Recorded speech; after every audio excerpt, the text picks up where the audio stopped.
Hello boys and girls, it's Coach Joel or Coach Meatball again, checking in with you this week from my garage, which as you can see, we've turned into a little workout space while we're all stuck at home. Thank you guys so much for sending me all the books you've been reading while you're at home. I loved seeing all the books you guys are reading, some of which I've actually read. I remember reading when I was homeschooled growing up too. But this week, instead of talking about what books we're gonna read, I actually was thinking that since we can't do homeschool sports jam, I was maybe gonna show you guys 3 really easy exercises you could do even at your own house, even right where you're standing right now. 3 really simple ways that you can still try to keep your exercise going, keep your fitness up, and keep a little sweat going. So the first one is called a jumping jack. And a lot of you have probably heard of that, but if you haven't, I'm gonna show you. And we also call it a star jump. So I'm gonna back up a little bit and show you what a jumping jack looks like. It's super easy. All you do is when you start out, you start with your legs together and your arms down at your side just like this, and you're gonna jump. And when I jump, I'm gonna spread my legs out and I'm gonna raise my hands up like this so I look a little bit like a star. And then you're gonna jump again, and when you jump again, you jump right back to the place that you began at. Your feet are together, your arms down at the side, so it looks a little bit like this.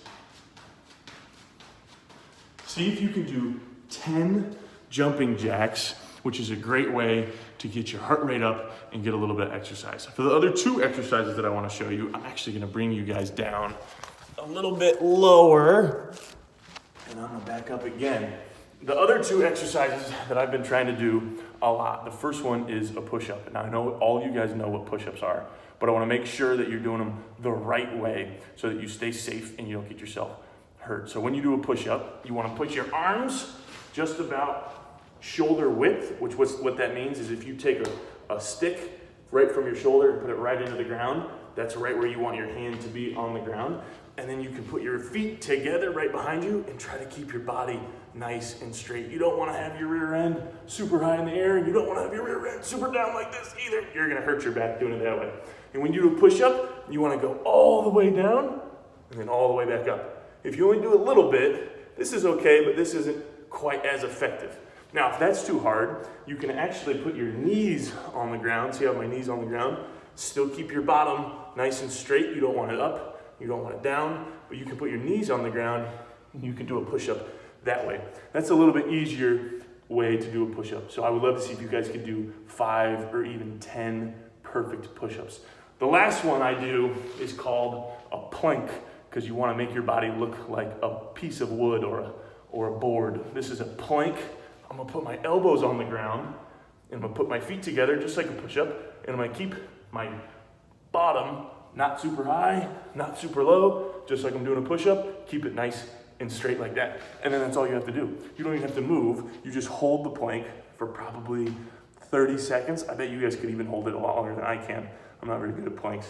If that's too hard or if it hurts your elbows, you can actually go right back to a push-up position and just hold the plank all the way up here. This is just as good, just as fine. So if it hurts your elbows to be down like this, you can always come back up to your hands. And also, just like a push-up, if it's too hard to do it on your feet, you can go straight from your knees, just like that, and hold a plank like this. You can try to hold that plank for 30 seconds, or as long as you can. I think the record that someone did at Homeschool Sports Jam, I think someone held it for almost 7 minutes, which is crazy. There's no chance I could do that. So those are 3 workouts you guys can do, all from the comfort of your own home. I miss you guys like crazy. I'm gonna set you up right back. Oh, right there. I'm out of breath already. Oh my goodness. I gotta work out more. I miss you guys like crazy. I'm praying for you. I hope that you're staying busy. I hope that you're still exercising. I hope that you know that God loves you with all of his heart, and he has a good and perfect plan for every single one of us, even when we don't feel like he does. He absolutely does have a good and perfect plan for all of us. So today's hot seat question of the week is what warm-up game from Homeschool Sports Jam do you miss the most? Which one was your favorite? Do you like line tag, dodgeball, 4 corners, ships and sailors, or any of the other warm-up games we've played? What is your favorite warm-up game that you missed the most, so that we can play that game when we all get back together? I miss you guys. I love you guys. I'll talk to you next week.